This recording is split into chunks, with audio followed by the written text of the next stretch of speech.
Hi guys! This time, subukan natin lumabas sa city center at tuklasin ang barangay ng Irisan sa Baguio sa loob ng 20 to 30 minute ride. Hindi man sikat gaya ng cafe sa city pero panalo sa sarap at presyo. Sanay ka mag-hotel sa sentro, bakit hindi mo subukan sa accommodation na sobrang tahimik, simple at gustong mapag-isa. Tapos bisitahin mo na rin ang isang hidden fantasy park, perfect pang photo OP, chill walk at pang content. Kaya tara sa first destination, Cafe Aurelia. May magandang cafe pala sa Baguio City na may tabing ilog ng Spanish word ay Aurelia. Tahimik, nakaka-relax, malamig na klima at affordable na mga pagkain.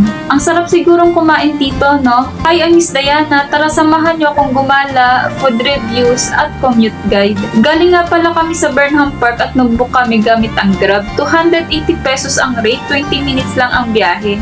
Ito yung bubungad sa'yo.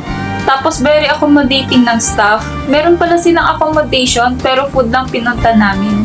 Napaka-creative nila, no? May pa-minions pa. Iba't ibang sitting area like gazebo, terrace, at open area na may tabing ilog. Kaya dito kami nagpwesto. Nag-order kami ng sinigang lechon baboy, hindi tinipid sa gulay, ang haba pa nga ng okra. Kasing haba na pagmamahal niya sa'yo. Sweet and sour chicken na may tatamis at maasim na pagtingin sa'yo. Good for 2 to 3 packs. Kaya pwede dito ang love triangle. Bet ko tong beef mushroom, maraming bawang, dati kasi akong aswang. Lahat masasarap at affordable.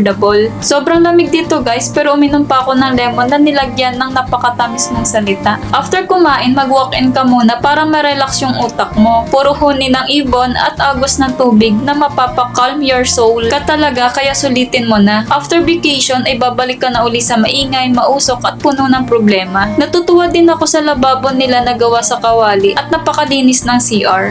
Para sa signal naman ay medyo may kalakasan, within 5 to 10 minutes ay nakapag-book kami ng Grab papuntang Mountain Sanctuary. Mountain Sanctuary, malayo sa kabihasnan at nasa mataas na lupain.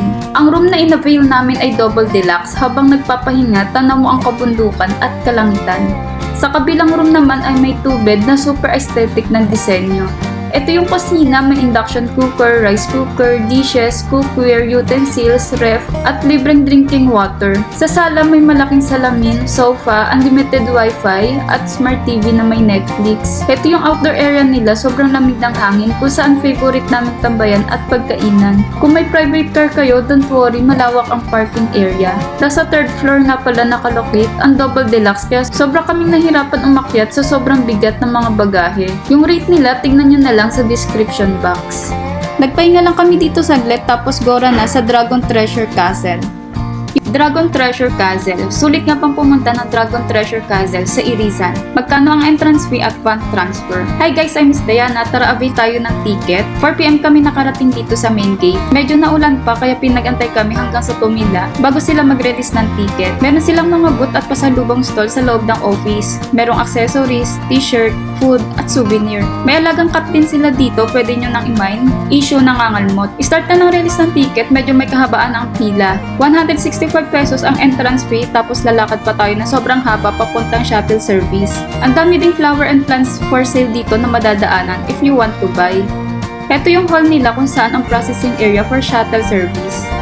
Okay, pila tayo dito. Ipapakita nyo lang yung ticket, apat kami, then isa-isa kami tinatatakan, then bibigyan tayo ng one number. Wait na lang for the service.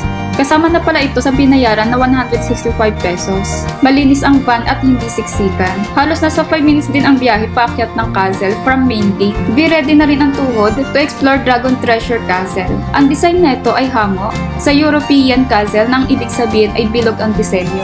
Sa entrance pa lang ay medyo nakakahingal na. Tapos merong statue sa bungad. Ang statue na to ay hango sa mga sikat na pop culture elements. For me, di pa ganun kasulit magpunta dito dahil marami pang hindi tapos na projects.